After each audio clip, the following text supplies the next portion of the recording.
Hey everybody, how you doing? Welcome to the second episode of an Untitled Music Podcast by MDRM. Right? Yeah. That's good. All right, yeah, we'll keep it at that then. This week we're doing To Pimp a Butterfly by Kendrick Lamar. But of course, first, I am Mateo and this is my boy Tyler Dill, who of course slaved over his notes for this one. So I hope you all enjoy it.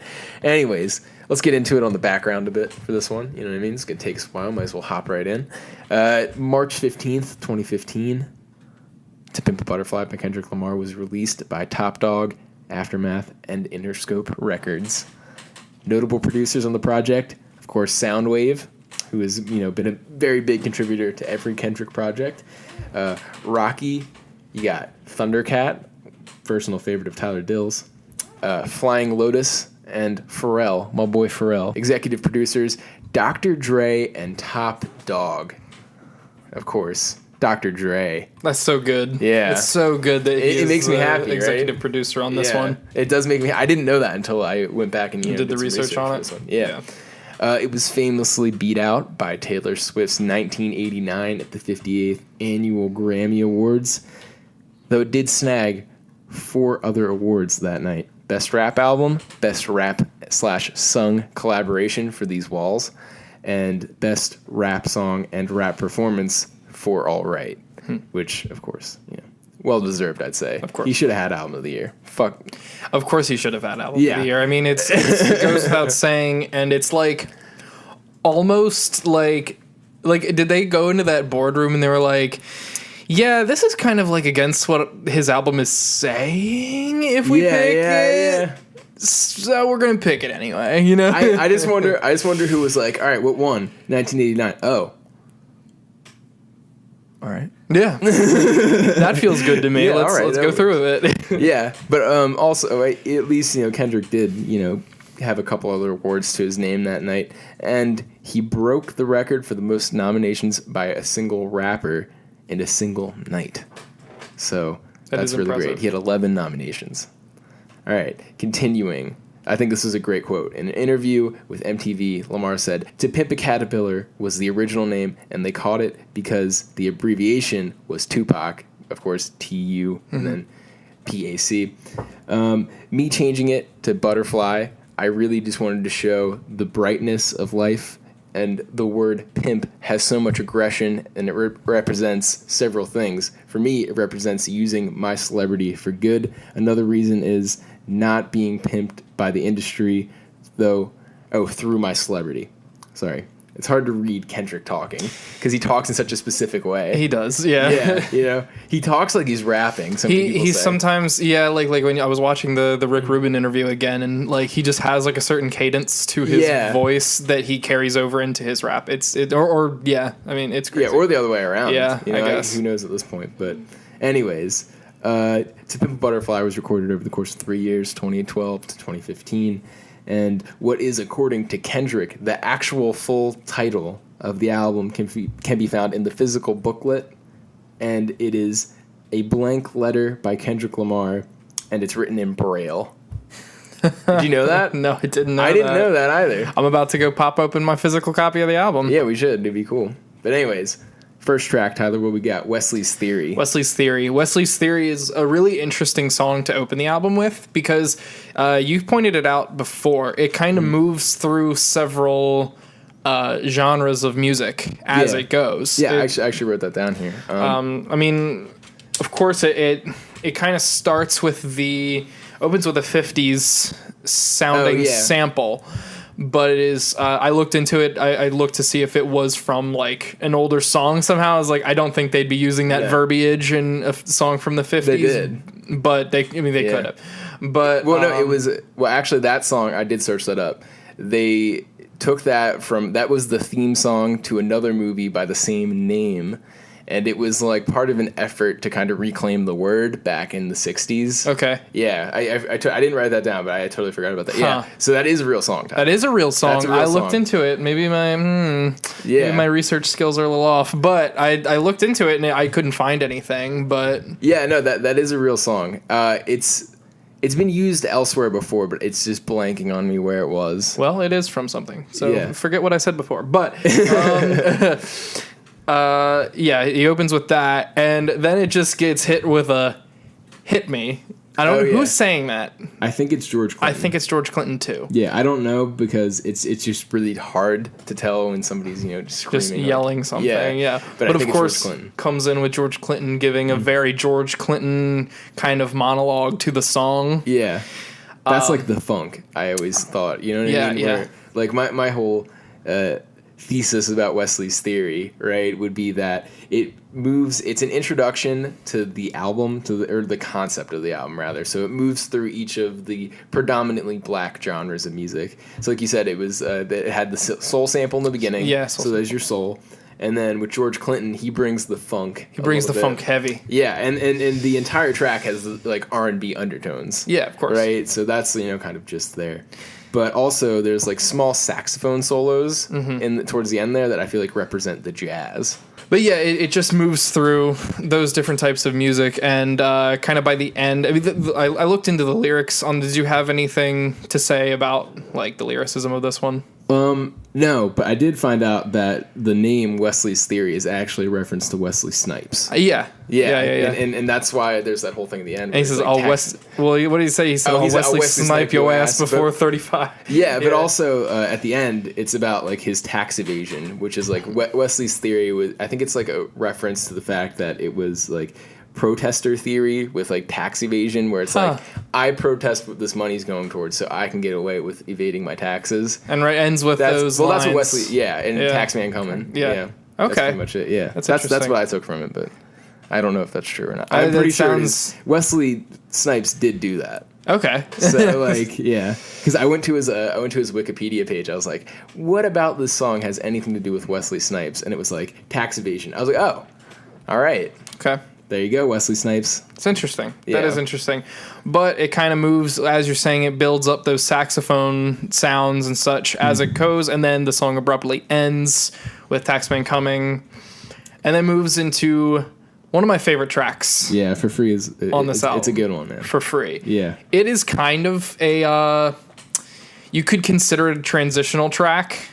Yeah. I would never, though. No, I wouldn't either. I would, but like for the sake of like, keeping it in your mind, and as an album is shaped, it is kind of a transitional song from Wesley's Theory, which is a pretty heavy song to start the album with. Absolutely. Kind of opposed to Damn, as it starts out with, a very small interlude. Do you know who recorded this, by the way? I don't. Who did? Robert Glasper. Okay. Yeah, Robert Glasper. And it's like, I always thought this was like a really fascinating track because number one, it's called For Free, and it carries those Ornette Coleman inspirations by having like a bit of a free jazz sound to it, and I think that's what Robert Glasper was going for, or that's what Kendrick was like. This is what I'm going for. Can you make it happen? Yeah, don't do like full on like free jazz parts 1 and 2, but give me something that's like a bit closer to like a hard bop sound, and then make it a little bit crazier. A hard bop sound. Yeah, I mean, that's what it is. It's hard bop, dog. Yeah, it's some of those piano chord transitions, time that you're like, oh, yeah, that's the free, dude. That's the free there. Yeah, no, but I always, when I was going through this album, I always thought it was really fascinating that he kind of carries this theory, or not this theory, but the same metaphor throughout the entire album. Lyrically, it does follow what he was talking about in Wesley's Theory, where he's talking about like how he's not going to become like a victim of the rap industry and all of the success that comes with it. And it even has that one Dr. Dre quote in there, right? I think it is Dre that delivers it, where he says the hard part is keeping it when he's talking about like fame. Because people just drop off like that. Yeah, I mean, and that's a great. It's kind of sad that we glossed over in Wesley's Theory. There is a what a Dre line. There is a Dre line. Yeah, or a couple lines, but yeah. But no, Dre's all over this thing. Like we said, executive producer. Kind of behind closed doors, but he's there. Yeah. He never has a verse on this, no. does he? No, he doesn't. No. Yeah, no. The only line I picked out of this one, though, that I always thought... I feel like this, for me, kind of, brings together a big part of what this album is about. He says, I need 40 acres and a mule, not a 40 ounce and a pit bull. Yeah, right? Yeah. And I thought that was like such a great line. It's one of the many references to 40 acres and a mule, which of course were, if you don't know, the reparations that black slaves, freed slaves, were supposed to get after the war. And it's kind of just a reference to the fact that they got fucked out of it by Andrew Jackson after Abe Lincoln was assassinated. You know, because when Abe Lincoln was assassinated, kind of everything that he had said, the 40 acres and a mule, was just kind of thrown out the window because, you know, just racist America back in, 1800s and stuff. Yeah, nothing was going to be free. Yeah. Nothing was going to happen like that. Yeah. But he says instead, here what we're left with is, as he puts it, or as I've seen him put it before, hood shit, which is, pit bulls and 40s. Yeah. Yeah. So I always thought that, I was like, if I'm going to pick out any line, that's going to be it. Because that pretty much epitomizes what, Kendrick's trying to get across here. Kind of with the whole album. Yeah. Yeah. You know what I mean? Like that line. Yep. But, also it's kind of about how America's pimped out black people the same way that record labels pimp out rappers. Mm-hmm. You know what I mean? Yeah. I just like, with For Free, I love the style. I love that, not only is the jazz free, a lot of the presentation, it kind of matches the music very well. Yeah, it's almost like a spoken word in a lot of ways. Yeah, yeah. He's not rapping on this track so much as he's going very fast. Yeah, he's going very fast, but it's almost like spoken word in the way that he delivers it, especially in those first few lines where he's still saying "this dick ain't free." Yeah, that kind of whole shit. Yeah, I love it. No, it's dope. It's dope. We move on to King Kunta. Yes, let's move on to King Kunta. King Kunta is obviously a very funk influenced track. Sure. I think. Not as funky as Wesley's Theory. No. Because it actually has George Clinton on it. Yeah. However... it has that hop to it, though. It definitely has that, and it has that bass line kind of going behind it. The bass line's a little bit in the mix, kind of subdued, but it is there if you listen to it. Yeah, the percussions are really what drive the song. It is. And I just want to point out that guitar in the back. Yeah, doing the... Ding, ding, ding, ding, just kind of keeping the whole thing moving. And it gives it that kind of hop to it, that very funky sound. Yeah. And, lyrically, this one doesn't have a whole lot going on, other than the fact that King Kunta... Oh, yeah, well, Kunta Kinte. Kunta Kinte, yes. From the Roots. I found a couple of other references in this one to a book that I actually read, which I was so surprised by. Mm-hmm. But of course, one of the lines, the refrain is, "Yam is the power that be." Yeah. Right? I believe that's a reference to Things Fall Apart by Chinua Achebe. If you've read that book, I read that one in my senior year of high school, and I actually really liked it. But it's kind of about this tribe that is it's the Igbo tribe. The Igbo tribe kind of judges a man's worth by the amount of yams that he can yield at the end of the season. You know what I mean? At the end of each harvest. Right. And also, it takes place in Nigeria, by the way. If Igbo was not a clue into that. But anyway, no. The main character of the book is named Okonkwo, and he's very adamant about raising his son to be a respected man in the tribe, right? And I feel like, in a lot of ways, Kendrick almost parallels Okonkwo and his journey throughout the book on this album, because he talks about how, he by the end of the album, I feel like Kendrick softens, but at this point in the album, right, on King Kunta, he's very much so I am the best, get the fuck off my throne, you know what I mean? All that shit. And that's what Okonkwo was like at the beginning of the book, and at the end, at the end he commits suicide. But good. Yeah, at the end of this album, I feel like Kendrick's very much so humbled a bit. Yeah. You know what I mean? Yeah. Humbled.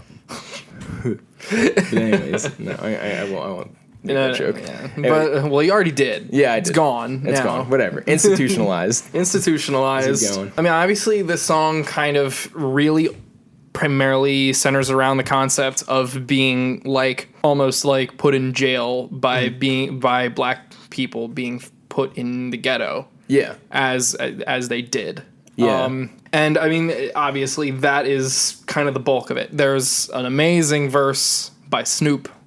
Yeah. On this, and he didn't write it, did he?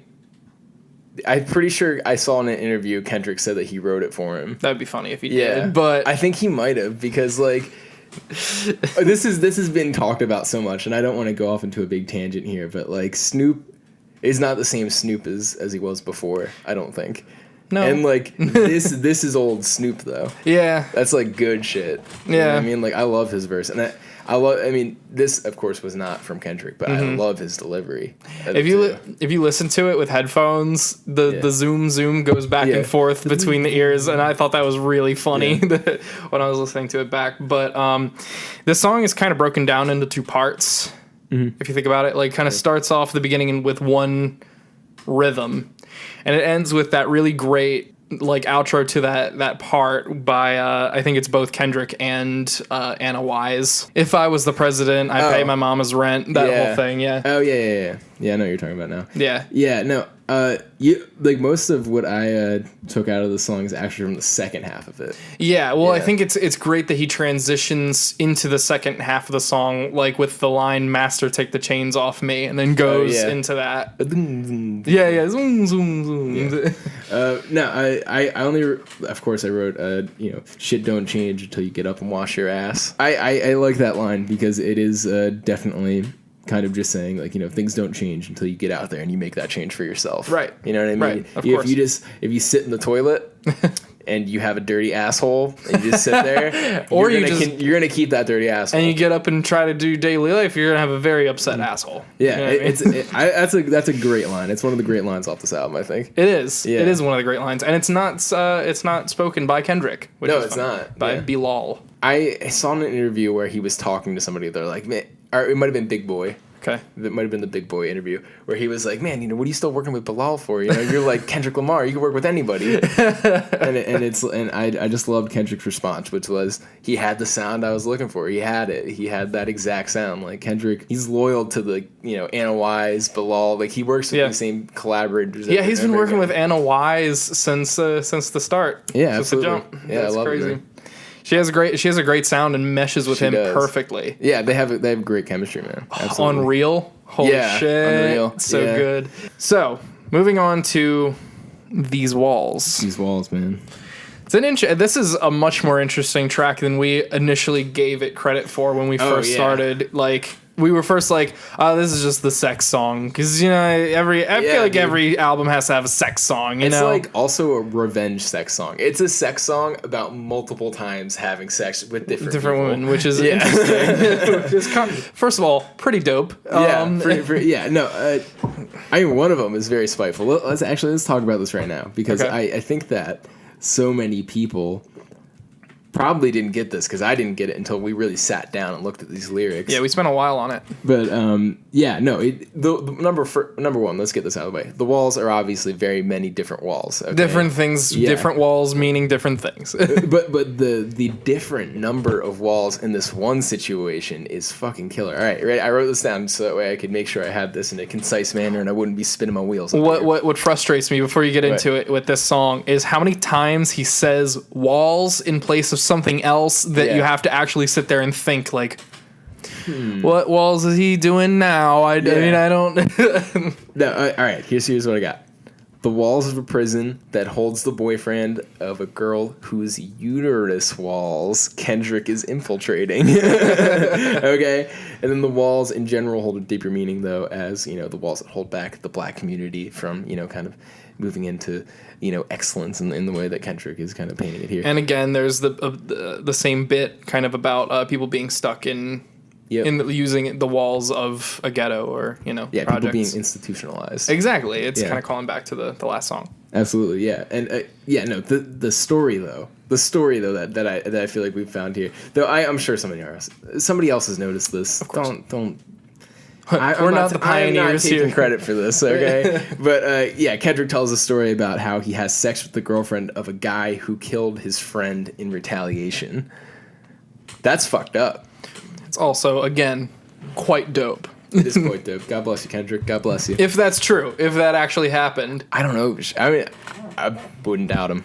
Wouldn't doubt him? We can't forget how Kendrick lived. Yeah. Before he became Kendrick Lamar.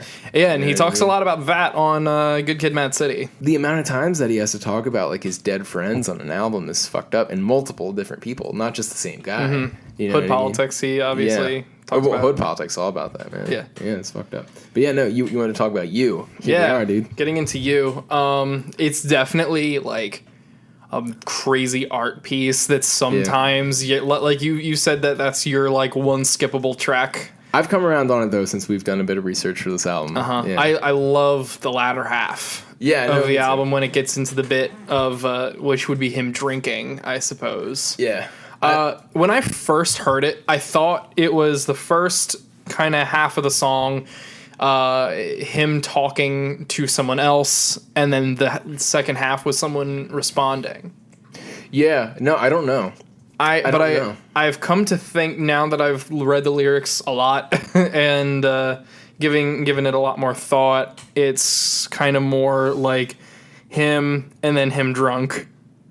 Talking about the same things, but him drunk just getting more caricaturized about it. At least that's what I think.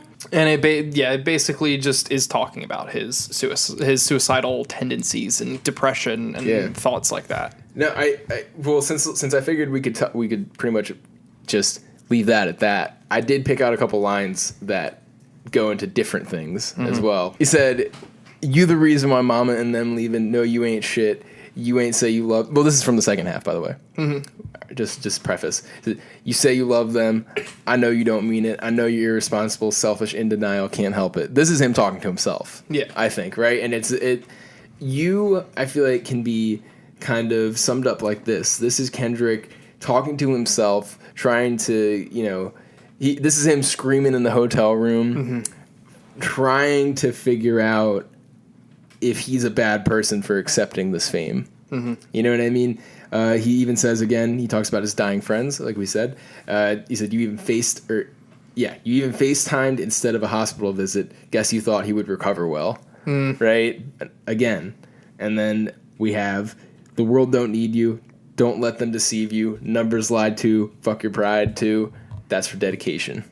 Right? He's even trying to discredit himself a little bit here. Like I said, everything about so much of this album is anti-rap. Yeah. You know what I mean? This is not A$AP Ferg talking about, all these diamonds and shit. This is not cocaine castles. Yeah, he's not talking about the cocaine castles, dude. Right. Kendrick he feels like he's almost a traitor to his home, I feel like. Yeah, and this song, when I really listened to it, opened my eyes up about how much I should kind of respect Kendrick for saying these things, because nobody ever does. And I'm not sure that this is a feeling that he himself has felt exclusively. It might not be. I don't think it is. I just can't imagine it is. Yeah. But I think this album shows him as plain as a human being as any album has ever shown another artist. You know what I mean? I think this is one of the most honest. And this song in particular kind of just really highlights like how thoughtful he is, and how this is supposed to be him talking very personally about his experience with these feelings. And it just, to me, it's insane just how personal he gets. Yeah, no, I think this is a good time to mention this, because I did just record my Bob Dylan review for Blonde on Blonde, where I felt like I could draw these parallels to Kendrick and Bob Dylan, you know what I mean? Where Bob Dylan on Blonde has a couple of songs where he talks about his fame and his relationship with his fame and his audience, kind of like a disenfranchised lover, as I said. And Kendrick does that here too. I would not really feel that upset with somebody saying that Kendrick is like the modern day equivalency of Bob Dylan. You know what I mean? Like, rock music back then is what rap is now, so why not?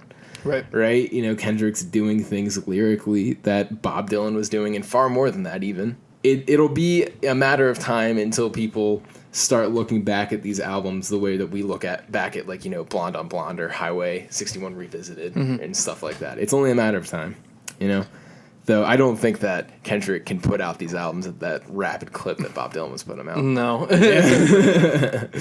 But Kendrick spends a gratuitous amount of time in the studio. Yeah, dude, it's crazy. It's crazy stuff. Anyways, next song. So this is the song. The song. The song that I think represents the album, because it is the primary single, the one that has sold the most. And it did become the anthem for Black Lives Matter. This song, even to me, feels like not only the anthem for BLM, but just like any kid who's growing up and feels like he's out of his wits, you know what I mean? Feels like he doesn't have anywhere to look, like that. Just the sentiment of the song, we gonna be all right. Like, we're gonna be all right. You're gonna be okay. No matter how you feel now, you're gonna be okay, right?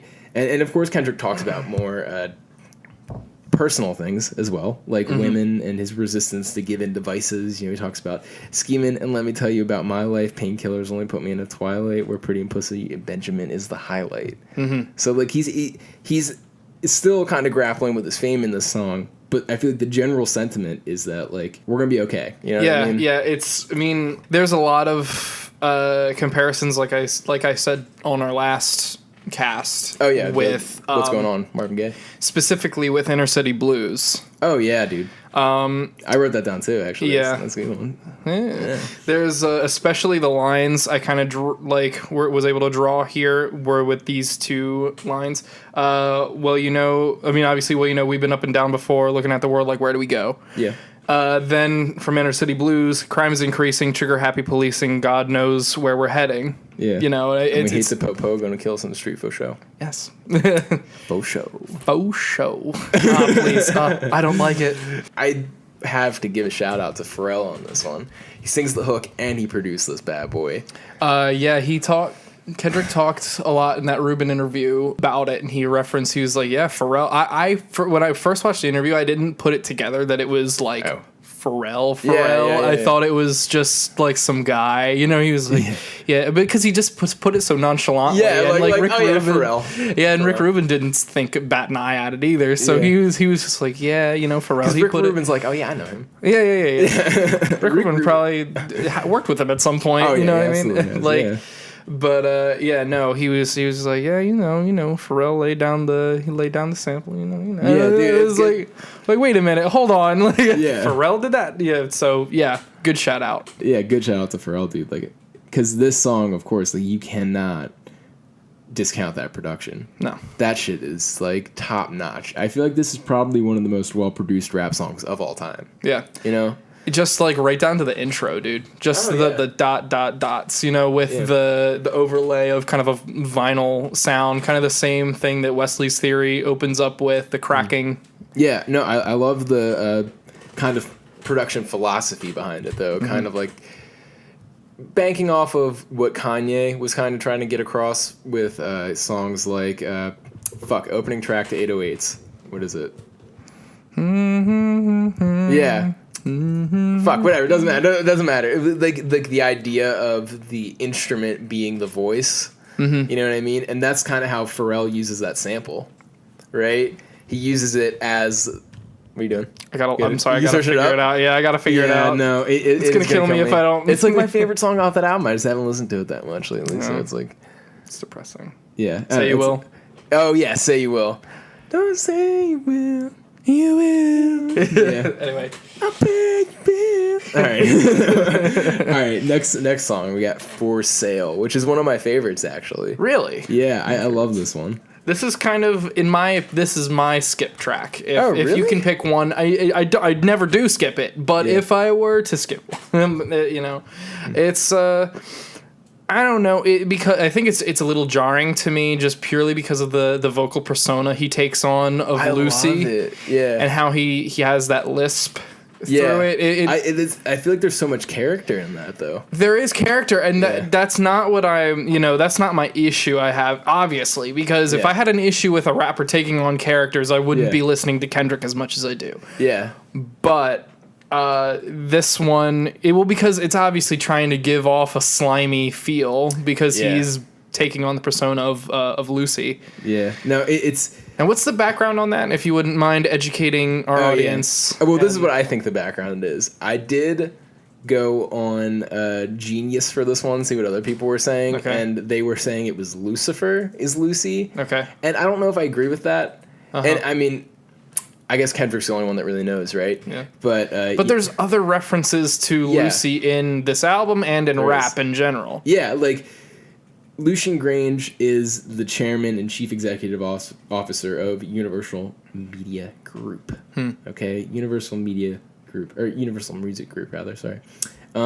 So essentially, Lucy, I feel like, is meant to represent the slimy record executive, record label people. It goes back to the sentiment that Q-Tip kind of puts forth in a couple of songs on the Low End Theory by Tribe Called Quest.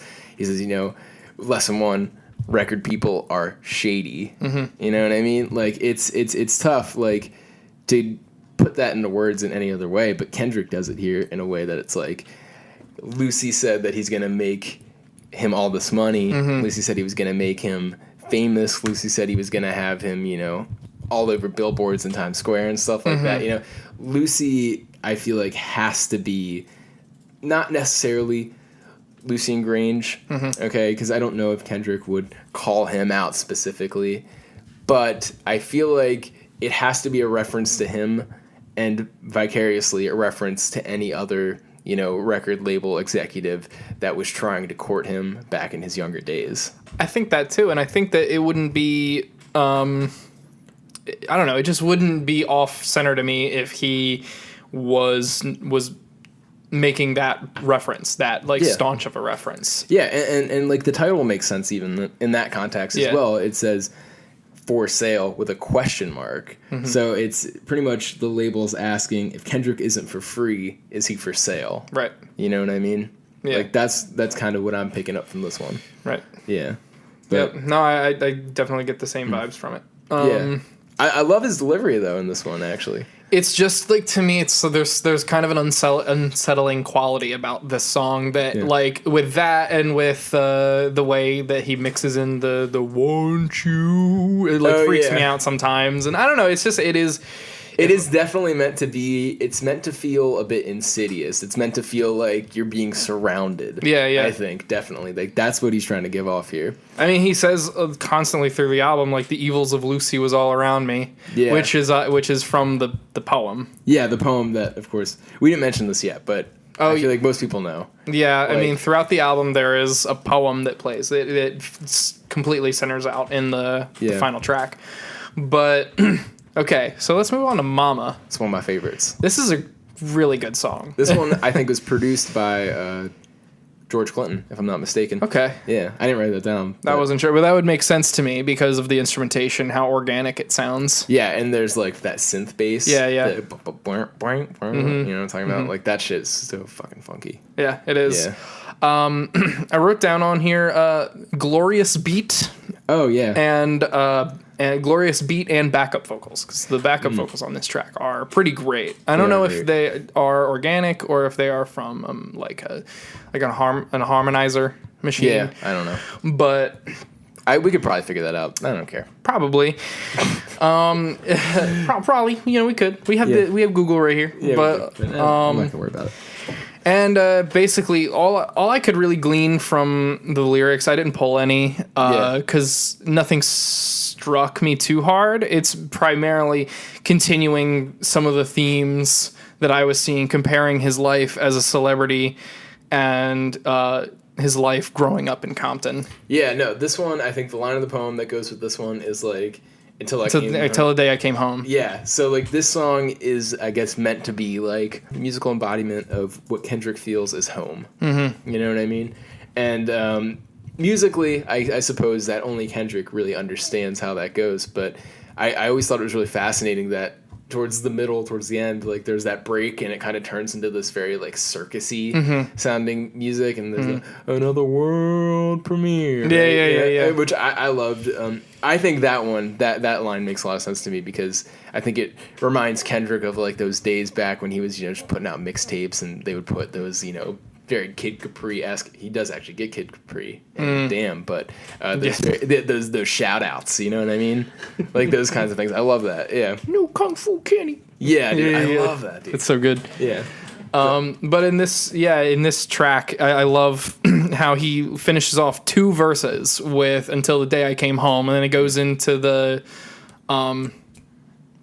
what? Oh, we've been waiting for you. Yeah. The chorus, The chorus, yeah. Essentially, it's just a good transition into it, and this album is hard to kind of go track by track. It is. Because a lot of them are all following the same exact theme or same like concepts. Because it's like I said, it's a little hard to go track by track because there's not a whole lot unique specifically thematically. Yeah, no, for sure. I mean, that probably has a large part to do with the fact that like he did want to do this entire concept of having the poem and having each line of the poem kind of be a song. Yeah. So like I understand. Yeah. I do understand like how it's kind of hard to get away from that stuff, but he does it in such a way that makes me feel as though I'm not really tired of hearing him say very similar things. You don't feel disconnected because you don't feel like you've gotten the whole picture until he's calling Pac. You know what I mean? Like you know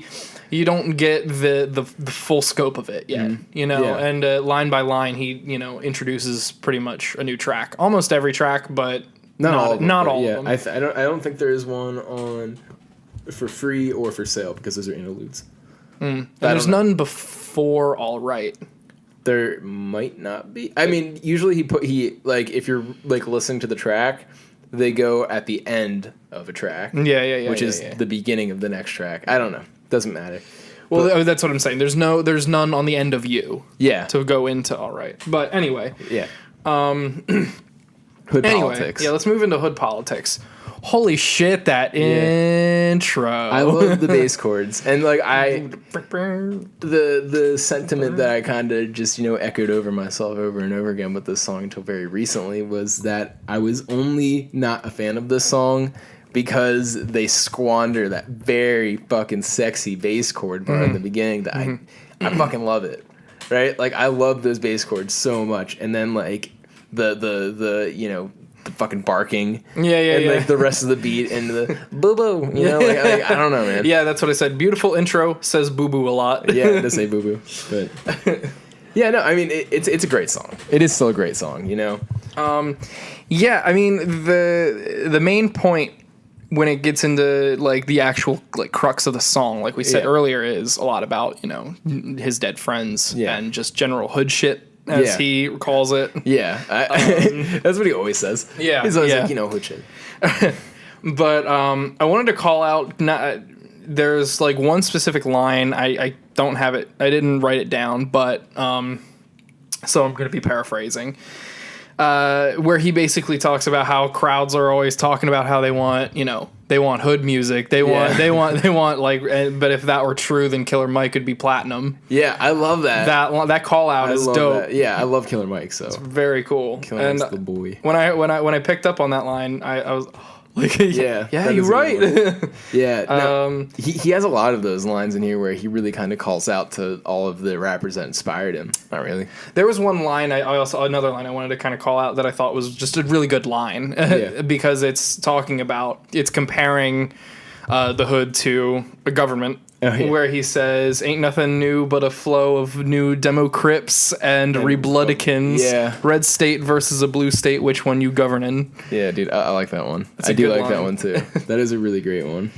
That's like just a testament to how clever Kendrick is. Yeah, you know what I mean? In a lot of ways, I feel like he's not necessarily mentioned on that same level as Nas yet, lyrically, but I feel like he definitely will be for stuff like that. And reading through, I mean, it's not that I would be calling out more lines in this, but there's so much.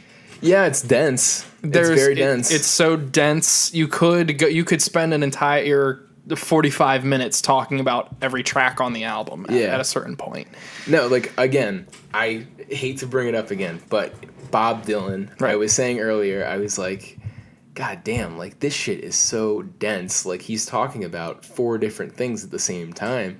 And Kendrick does that. Yeah. And he fucking nails it. Like, I mean, These Walls is a really big testament to that. Yeah, no, and it's just like the amount of just thoughtfulness that goes into like every single like word he says in this album. It's incredible. It's almost it's staggering. It got to the point. It took me like a couple weeks. We were supposed to have this video out last week. Yeah. And then we were going to record it even earlier a week before. Yeah. But now here we are doing it now. We can't just jump into these songs. No, especially an album like this. Yeah. Okay, so let's move on to track 11, which is How Much a Dollar Cost. Yeah, this is like the storytelling track. It is the story track. It's awesome. Yeah, it is great. Worth mentioning that it is Obama's favorite track of 2015. Really? Yes. Where did you find that? when I searched the song, okay. It said, well, when I typed in how much a dollar cost in Google, the top two were lyrics and Obama. And I was like, really? What does Obama have to do with this? Yeah. Let's see. And there's some video where he said, how much a dollar cost is my favorite song of this year. That's awesome. Dude, fucking Big O has some nice taste in music. Big O. Let's talk about Barry. that, dude. Oh, I wish we could talk about that. But I don't want to bore people with us talking about Obama's taste in music. I love him hanging out with Jay. Yeah. Yeah. Dude, one of my favorite pictures of all time is fucking Obama and Kanye, and Kanye's just smiling, showing him the Yeezys. Yeah. He's like, dude, check it out. He's like showing his dad his new painting. Yeah, I love it. I don't know, it's just so funny because he's like, holy shit, look, I get to be the president. Let me show him my shoes. It's funny. I made this. I made it for you, man. Yeah. He's like, this is yours. So check it out, that. But no, yeah. I love that. We might as well kind of hop into the story. Oh, yeah, true. Also, before we do that, I do want to call out the Ronald Isley feature from the Isley Brothers. Yeah. Another big component of the funk. The funk. And I love, also, going back to King Kunta, love the fact that he's saying funk. Oh, yeah. Instead of funk. Yeah. So he goes, you want the funk? Yeah. It is good. The F-O-N-K. Yeah. But basically, the story here is Kendrick. We'll just say Kendrick. It might not be. Kendrick walks into a gas station. Man behind the counter doesn't understand. He only speaks Zulu, which is funny that he says that right before complexion. Oh yeah, Zulu love. Yeah. Then he goes outside. There's a man begging for money. Kendrick, who in this song, I'm thinking it is Kendrick. I'm thinking it is him too, but before the fame and the money. Yeah, for sure, it has to be, right? Yeah. And he says he pulls up in a nice car, and he has all this money basically in the beginning of the song. Right in the beginning, he says that he makes it clear that he's a well-off person. Yeah, but do you think it's after he got famous? It might be Do you think it even happened? I don't think it even happened. I don't think it happened. I think it's supposed to be symbolic, but yeah, it's more of a folktale. Yeah, in a lot of ways, an allegory story. Yeah, it's kind of a Good Samaritan, but he's the bad Samaritan. Yeah. So there's a guy outside. He asks for money. He said it's 10 of a different currency. I can't remember what it was. Yeah, I don't remember. But which is equal to $1. And Kendrick says no.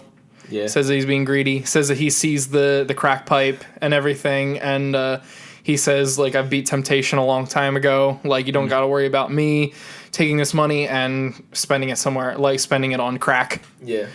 Then he says he jumps in his car. He's still keeping eye contact with the man, and then the man comes back up to him and just basically calls him out on his greed. Yeah. And before he leaves to get back in the car, he says, no. I'm sorry. He finishes off the story with quoting Exodus 14, where the homeless man is quoting Exodus 14, saying, "Know the truth, it'll set you free. You're looking at the Messiah, the Son of Jehovah, the higher power, the choir that spoke the word, the Holy Spirit, the nerve of Nazareth, and I'll tell you just how much $1 cost, the price of having a spot in heaven. Embrace your loss. I am God." Yeah, which is a great line. Yeah, it well, it's a great it's a great reference. Great, as well. Yeah, it's a great verse to throw in at the end of this song to really drive the point home. Obviously, it's talking about greed. It's talking about not giving to the poor, those who are above, not helping those below. Yeah, no, it gives I think much needed insight into where exactly Kendrick stands politically as well. I think given the. Politically, not only in terms of, because we know where Kendrick stands in race relations and social issues, right? But it's about, where he stands otherwise. Mm-hmm. Where does he stand in terms of, welfare? Yeah. And all that. And I think that's important. I understand where some people would be like, oh, it's not important, right? Hey, Carl. So, anyway, I can understand where people say, like, that's not important or whatever because of whatever reasons, right? Like, they're like, oh, don't politicize music. But Kendrick's music is so political. Very politically driven, and that's the point. And that's the point of the album. Yeah, it is. To be politically driven. He's a very, like... He's a person who sees injustice happening and calls it out in his music, uses his music as a platform. Yeah, and also, I ask you this question if you don't think that we should be politicizing Kendrick Lamar's music. If we shouldn't be politicizing Kendrick Lamar's music, then why are they talking about it on Fox News? That's true. You know what I mean? Why is Geraldo Rivera calling him out? Yeah, why are they upset? But anyways, next track, you mentioned it earlier, Complexion, A Zulu Love, featuring Rhapsody. Well, featuring... You could have walked around it, but it's okay. Anyway, Complexion. Complexion. Yeah. A Zulu Love. It's a good one. It is a good one. It's one of my favorites because I think it pretty much fucking throws away any argument anybody had against this album. Anybody at Fox News, like... This is the thing that kills me about that Fox News bit that he, of course, samples on Damn, is that they obviously didn't do the research because... In this song, he very specifically says, complexion don't mean a thing. And it does not matter what color you are. And he says black as midnight or like bright as the sun. Yeah. That's the line. He doesn't care. Yeah. Yeah, like it's a beautiful song, and it really does kind of drive through some of those very, Zulu-rooted philosophies that Kendrick carries, that so many other rappers that came before him carry. Anybody native tongues, of course, the people that come to mind. But yeah, no, like this song is such a peaceful song. It is. It's the most. I would say it's probably the lightest song on the album. Yeah, no, it is the most lighthearted. It has kind of an upbeat to it. It has a really nice chorus. It has, like you said, a great verse by Rhapsody. It does. Who. I had no clue who that was when I first heard her. Yeah. I thought it was like a 12-year-old boy. No. Yeah, it kind of like AZ. You're thinking about like AZ on like Life's a Bitch. Exactly. Yeah. No, I know what you mean. Yeah, and then I saw her and I was like, wait a minute, she's like a 30-year-old woman. Okay. Yeah, no. I love the way that she comes into. She says, "Excuse me, I'm my Tupac." Yeah. Yep. Yeah. I mean, she honestly does have a fantastic verse in this thing, man. It flows really well. She has a lot of great references. For some of my dark side, I'm a young George Lucas. yeah. It's so good. That she rhymes George Lucas with Tupac a little and bit stupid. There. And stupid, yeah. Saying stupid. Yeah. I like it. It's good stuff, man. Yeah, like her delivery, I think, was fantastic on this. I think she's the highlight of the song, honestly. Yeah, no, true. That verse is probably, the bulkiest part of it. And other than, the chorus, which has the sweet, record scratching and stuff. Yeah, man. It's a lighthearted song. To draw further parallels between, Nas and Kendrick here, Kendrick's not really afraid to take the backseat in a song. And he's not. No, he's not. Like like Kanye. Yeah, not like Kanye never takes the backseat. Never. Nas, he's done that before. Think about... Which is funny. Well, the only time Kanye, I feel like, has kind of taken a back seat was to Kendrick. Yeah, true. On No More Parties in LA. Yeah. Speaking of Kanye, if y'all hating on them Yeezy Wave Runners 700s, I'll tell you what. Get ready, because they hot, dog. All right, anyway, moving on. So I said that Complexion was one of the most peaceful songs. Moving into The Blacker the Berry. Blacker the Berry, which... If you didn't think that The Blacker the Berry was aggressive enough, listen to how loud those drums are, especially the snare in the mix. Yeah. Yeah, it's like the centerpiece, man. It's very tribal sounding in a lot of ways, and actually. From what I know about Kendrick usually starts with the beat. He usually starts with the skeleton drums. Yeah. That's probably what he heard. And he was like, got it. And he was like, it is definitely, hands down, the most aggressive song on the album. Yeah. It's not only it's just a really strange song to follow Complexion. Yeah, because they are the yin and yang of each other. Yeah, man, and it is. They are for sure. I wrote a lot for this one, and I think he wants to get across with this song that he is a figurehead for Black Power and for these new movements. He wants to be at the center head of it, like you know, supposed to be at the helm of it, yes, and this song is explicitly against white people. I think in a lot of parts, which is... And he talks about him being a hypocrite as well. Yes, leading into my next point. He says the line, "I'm the biggest hypocrite of 2015," 3 times in the song. I think 3 times meaning different things. Yeah. First time, I think he's saying that he's going into this song after Complexion, so I'm a hypocrite for it, but whatever. Yeah, I'm going to go into it. And the second time he says it, I read that verse a bunch of times. I didn't pick anything new out. But the last time he says it in the last verse moves to a really interesting tone, especially like when you really, really get into those lyrics, because it's more about like the hypocrisy of how he hates a lot of white people for the slaughtering of black people, yet black people slaughter other black people. He says, "I'm gonna go kill a monkey blacker than me." Yeah, or something like that. It's fucked up. He gets into it like that. That's like partly I think what makes this song so good is like the fucking sheer aggression that he's puts on display here. It's crazy. I was talking it's the most aggressive song he's ever put out, I think. I was talking to a friend at work, and we were talking about rap. He said, he's like, "I don't really listen to a lot of rap because it doesn't anymore because it's not aggressive enough for me." When back in the 90s, everybody was talking about killing each other and it's fun. And then I put on this song while we were just kind of hanging out in the break room, and he was like, "This goes hard. This is heavy." Yeah. No, I think Kendrick says a lot of really great things in the song, though, like that aren't negative in a lot of ways, where he talks about how he hates a lot of white people because of the crimes of other white people, right?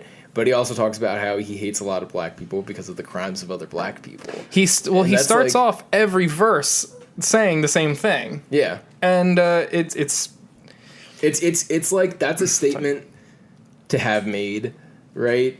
And then also to call yourself a hypocrite after after the previous song is pretty much saying the opposite of that, which is like, I don't care. It's cool. Whatever color you are, it doesn't matter. Complexion don't mean a thing, right? Well, this album moves through a lot of different philosophies and mentalities that Kendrick has, and I think it speaks volumes to like just being a very human album because, on a daily basis, people move through their opinions of things. One day, hate Bob Dylan. Next day, Bob Dylan's dope.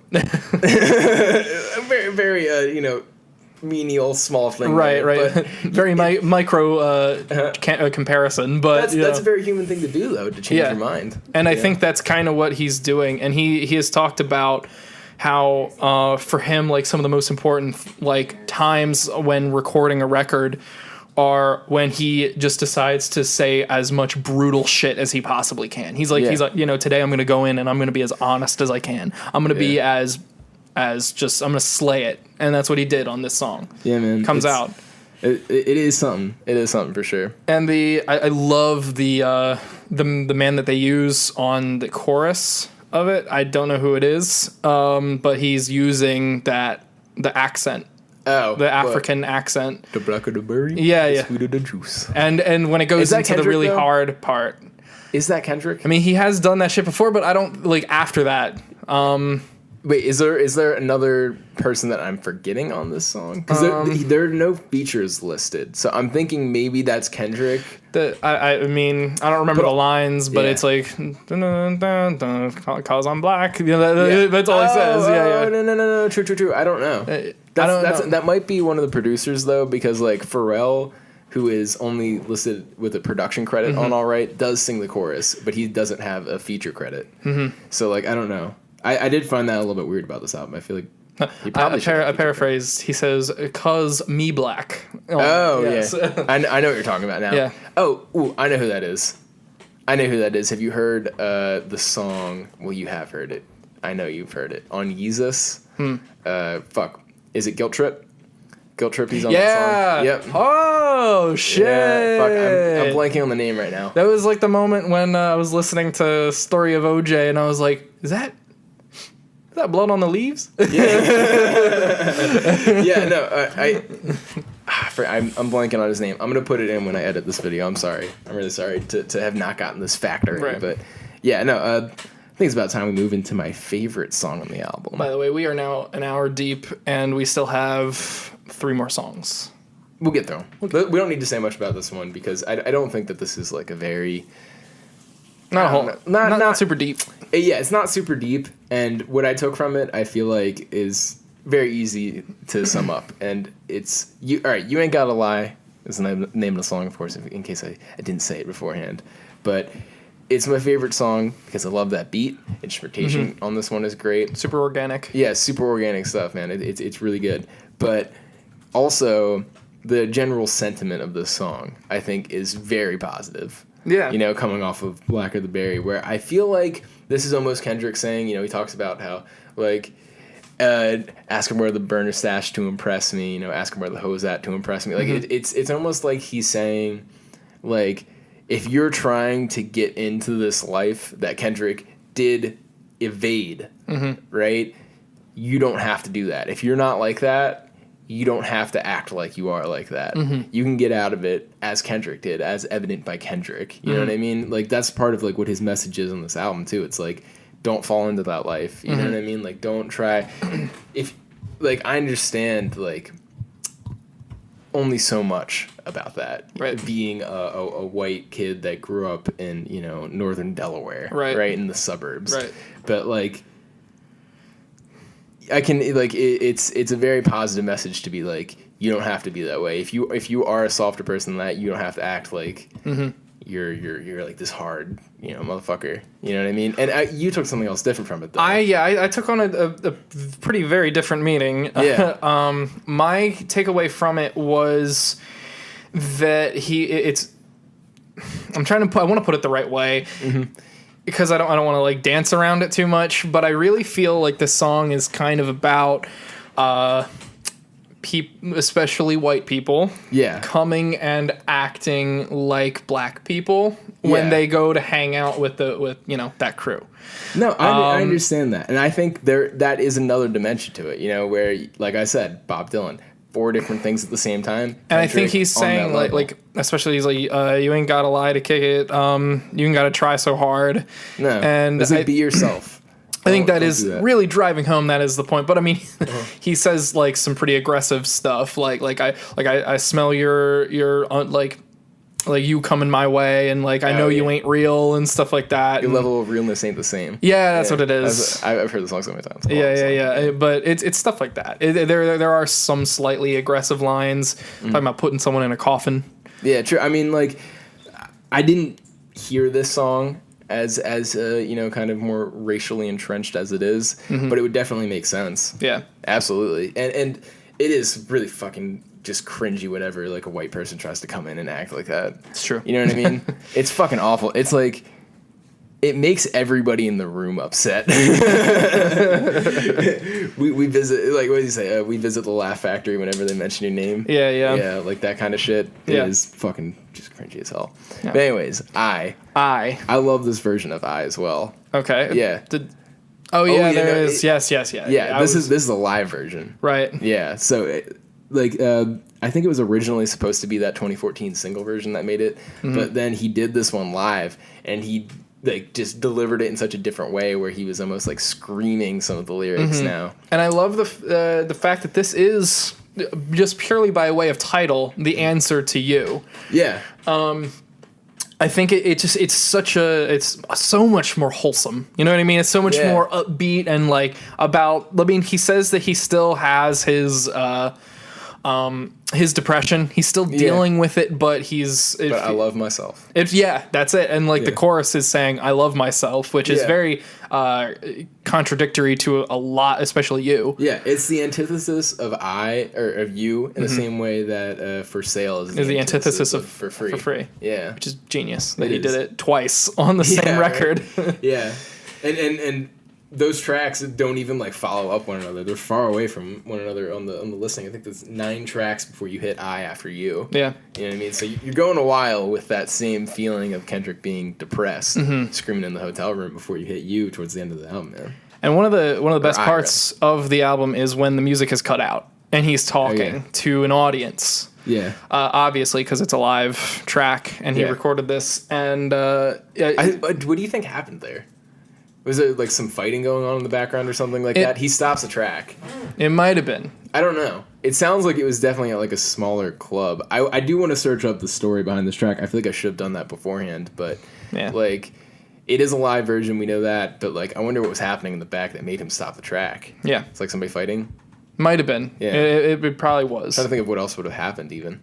You know? But he basically, obviously, is talking about. He's like, how many brothers were killed this year alone? Yeah, and he's like, no, answer the question. Like yeah, he's like actually serious about. And then he does that whole poem, the Negus. Yeah, where he explains it. What I love is the setup to it before he gets really into it, where he talks about, he's like, yeah, Oprah's asks all these artists why they use that word. Yeah, here's what I'm gonna say. I think this is actually something that just came to me, and I think it makes so much more sense now. Like why he uses that sample in the beginning of Wesley's Theory. Mm-hmm.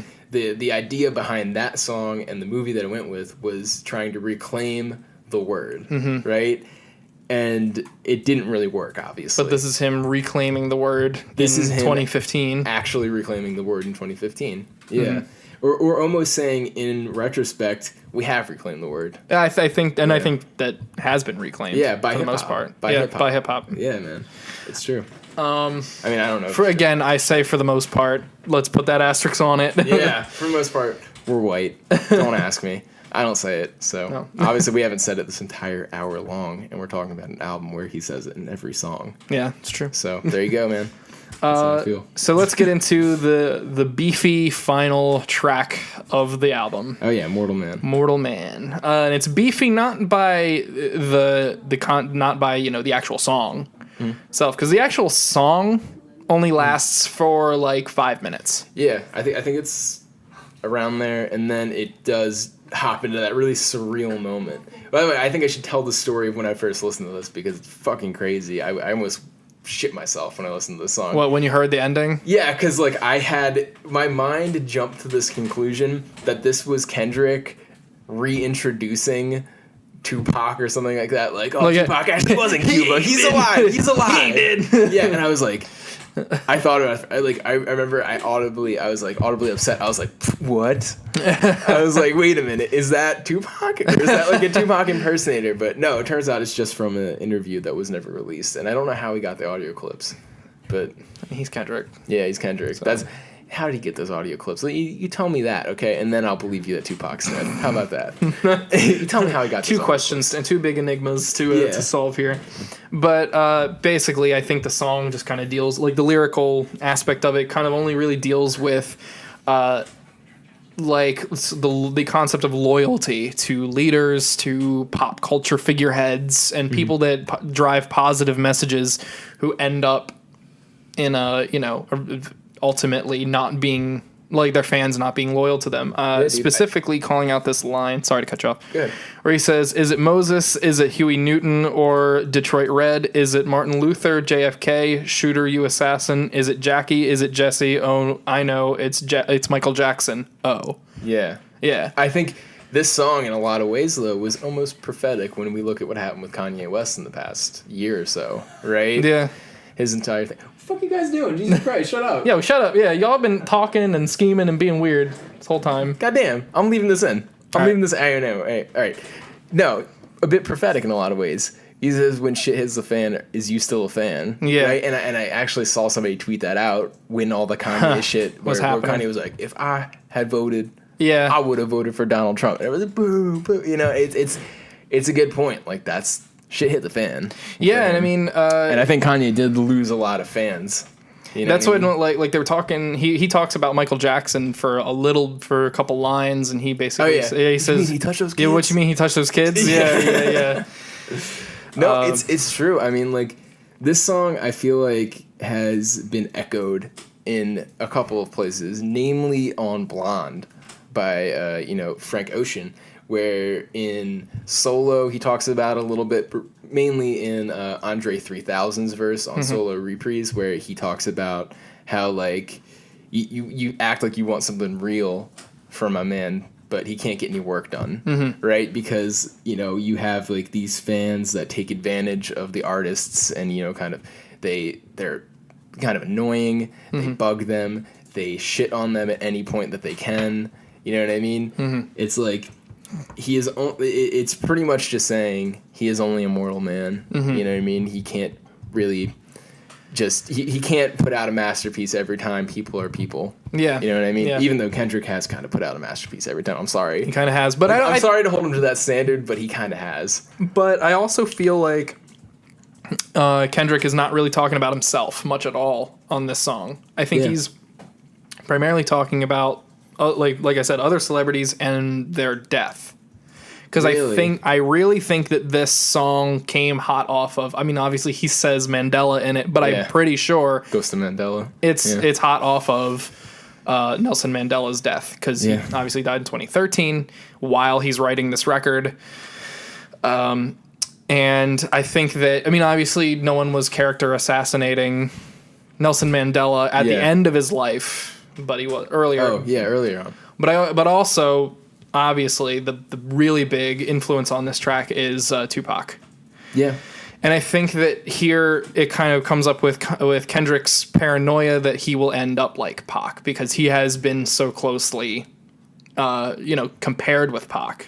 Yeah, like I've seen him being called the reincarnation of Tupac, and I'm like, that is such a terrible thing to say about anybody. It's a terrible terrible weight to put on him. And I don't hate this because I do love this, but I was gonna say I hate to bring up Nas again, but kind of similar to the way when Nas put out Illmatic, people were comparing him to being like the next Rakim. You know what I mean? Rakim didn't die, but Rakim's actually still alive today. But anyway, no, you know what I mean? But in the same way where it's like you're holding someone to a higher standard as well, yeah. Yeah, and I mean, Kendrick, I would say, like, meets a standard, but it's not about that. It's about, this song is about, I really think, being a big tribute to Pac. And especially after he finishes, the song finishes out, he finishes the poem, and I love when he goes, damn, that's all I wrote. Yeah. He does say that. It's really funny.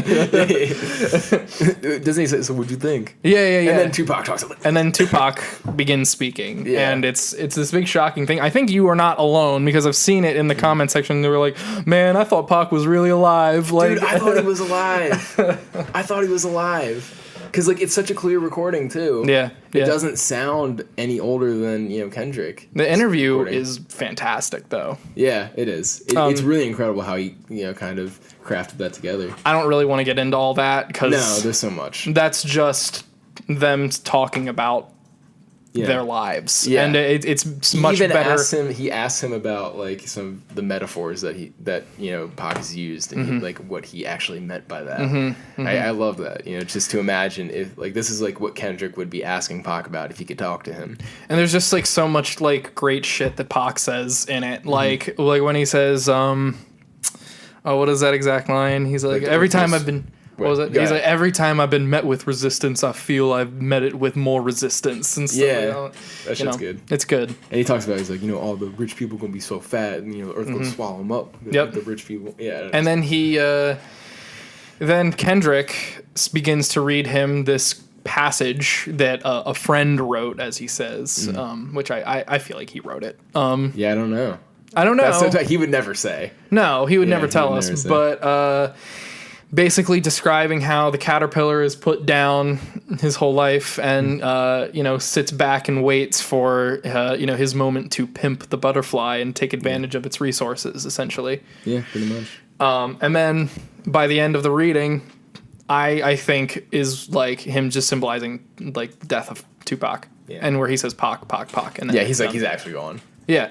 I feel like if he didn't put that there, people would have been like, is Tupac alive? Right. They'd been like, is he alive? And then they'll ask Kendrick, he's like, oh. No, he's not alive. Who gotta ask him? And he runs away. He's like, wait. And then if you look back, he's gone. The door is, like, closing. Yeah, anyways. Okay, so any more to say about that? No. No, I have nothing else to say. I'm sorry. All right. Closing thoughts on this album. I'm exhausted, and I've listened to this album a lot over the course of the past 3 weeks or so. Yeah. It's obviously, I mean, I think it goes without saying, one of the greatest albums ever recorded. Yeah. No, it is one of the greats. I rank it up there with all those Dylan albums I mentioned earlier. Absolutely. I think it's going to be remembered as a historical album over being a great album for its music.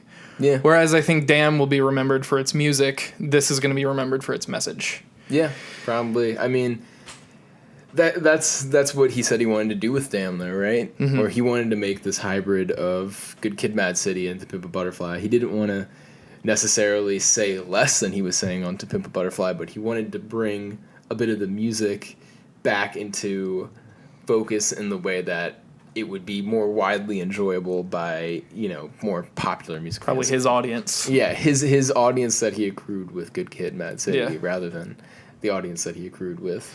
It seems like he was kind of answering to a lot of the fans that didn't like To Pimp a Butterfly because it was so different and so experimental. Yeah, I've talked to people about this too because it is a tough one to listen to all the time. And I've talked to people that have said, I only really have 2 songs off of To Pimp a Butterfly. It was a bit too artsy for me. And usually it's King Kunta and All Right. Yeah, and I understand that. I understand. I'm not knocking anybody who doesn't like it because the people who don't like it are certainly justified in being a bit, taken aback by the direction he went in with this one. Right. But still. And people out there, I don't throw around the phrase one of the greatest of all time or one of the greats a lot.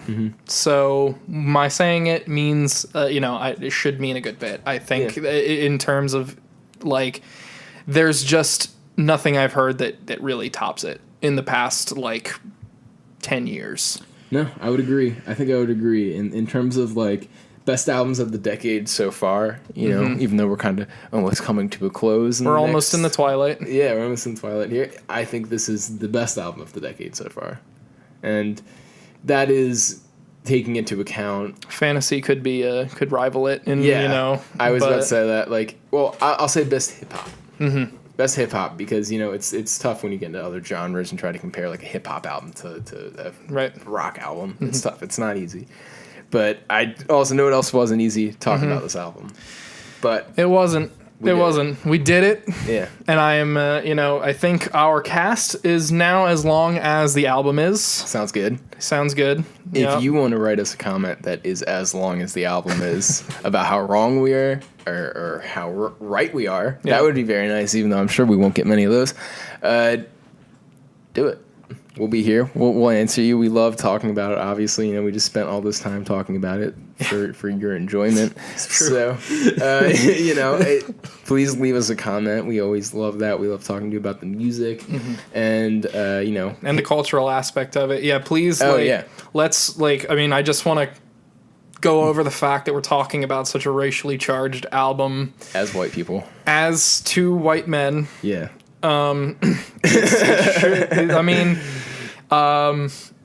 We are speaking on it from our perspective, and we are giving as much as we can, so much to the point that we are spending this much time and this much effort talking about these issues and talking about this music and listening to it as much as we do. And I think everybody should. It's not just white people. I think people should get involved in this kind of mindset. No, and we recently saw Kendrick. We did. Right? We went in there. There was every race was there in equal measure. It was very diverse. It was a very diverse crowd. It's not... Kendrick isn't making music for any particular audience. He's making it for everybody. He's making it for everyone, but he is driving home his message, and I think everybody should hear his message. And it's a very positive message. It is a very positive message. Yeah, the thing that kills me and why I feel for Kendrick so often, we are gonna wrap it up here, is that so often I feel like people misinterpret his message into being something negative. Right. You know what I mean? But it's not that. No. It's really not. He's only spreading positivity by putting out albums like this, and it always kills me to see whenever he tries to respond to claims that this album's racist, and he's like, no man, it's not racist. You don't get it. You didn't listen to it. Yeah. That's the thing, like you said with the Fox talking about his music, they obviously didn't even listen to the rest of the song because they only picked out that one line. Exactly. They probably heard that and they're like, oh, that's enough. All right, cool. Then we got 15 minutes airtime. Yeah, we'll throw shade at Kendrick for a while, and that'll give us some airtime and people like him, so why not? It's fucked up. So let's attack him. Yeah, why not? Anyway. But anyways, yeah, of course, there's probably another video right there that you can, watch, and then there's a subscribe button right here. Smash that shit, do the whole thing, whatever the meme is. And we'll be back next week talking about Yeezus.